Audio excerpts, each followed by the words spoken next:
വയനാട് ദുരന്തം സംബന്ധിച്ച ചോദ്യങ്ങളോട് ക്ഷോഭത്തോടെ പ്രതികരിച്ച് കേന്ദ്ര സഹമന്ത്രി സുരേഷ് ഗോപി. നീ എന്താ ഞെട്ടാത്തെ? ഞാൻ ഒരു പ്രാവശ്യം ഞെട്ടിയതാ, എപ്പോഴെപ്പോഴും ഞെട്ടാൻ എനിക്ക് വട്ടൊന്നുമില്ല. ഇതിനെക്കുറിച്ച് മാധ്യമങ്ങളോട് പ്രതികരിക്കേണ്ട കാര്യമില്ലെന്നും കേന്ദ്ര സഹായം നൽകാനുള്ള സമയമായിട്ടില്ലെന്നും സുരേഷ് ഗോപിയുടെ മറുപടി. വാക്കുകൾ സൂക്ഷിച്ചുപയോഗിച്ചില്ലെങ്കിൽ കാര്യങ്ങൾ പുറകോട്ടെ പോകൂ. അങ്ങനെ ഒരു സാധ്യത ഉണ്ടോ? അന്വേഷിക്കുക ആദ്യം. അത് പറഞ്ഞ് തർക്കിക്കാൻ ഞാനില്ല. സാരില്ലടാ, നീ എവിടെ പരിപാടി അവതരിപ്പിച്ചാലും ഇത് തന്നെയാണല്ലോ നിന്റെ വിധി. കുത്തിത്തിരിപ്പുണ്ടാക്കാതെ ആദ്യം അത് അന്വേഷിക്കൂ. അതിനുള്ള നിയമം ഉണ്ടോന്ന് അല്ല, അത് അന്വേഷിക്കൂ. നിങ്ങൾ അതിന് സാധ്യത ഉണ്ടോന്ന് അന്വേഷിക്കൂ. ദൈവമേ, മൂർഖനെയാണല്ലോ ചവിട്ടിയത്. ആണെങ്കിൽ കുഴപ്പമൊന്നുമില്ലെങ്കിൽ അതെ, അല്ലെങ്കിൽ അല്ല.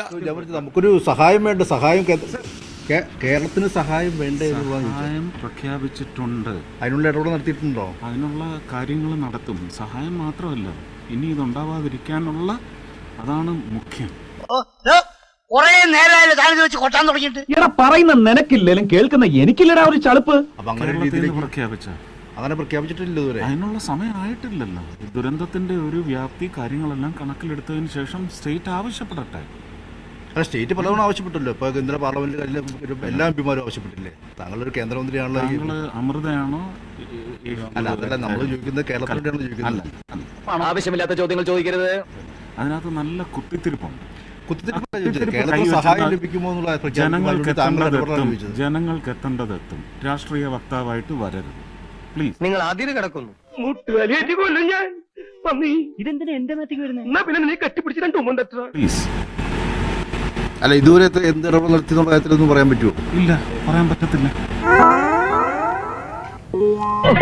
എനിക്ക് വല്ല ആവശ്യം ഉണ്ടായിരുന്നു ഇതിനകത്ത് വരാൻ. എന്തുകൊണ്ടാണത്? നിങ്ങളോട് പറയേണ്ട കാര്യമില്ല. ഒന്ന് ഷോക്കായി ഇല്ലടാ. ഷോക്കോ? ഞാനങ്ങോട്ട് ഇല്ലാണ്ടായി പോനെ. അവനത് എന്നാ പറ്റിയതാ? അവൻ എന്നാ വർത്താനായി പറഞ്ഞത്? ഒരു ചുവന്ന സ്വിച്ച് കാണുന്നുണ്ടോ? കാണുന്നുണ്ട്. ചുവന്ന സ്വിച്ച് അമർത്തി.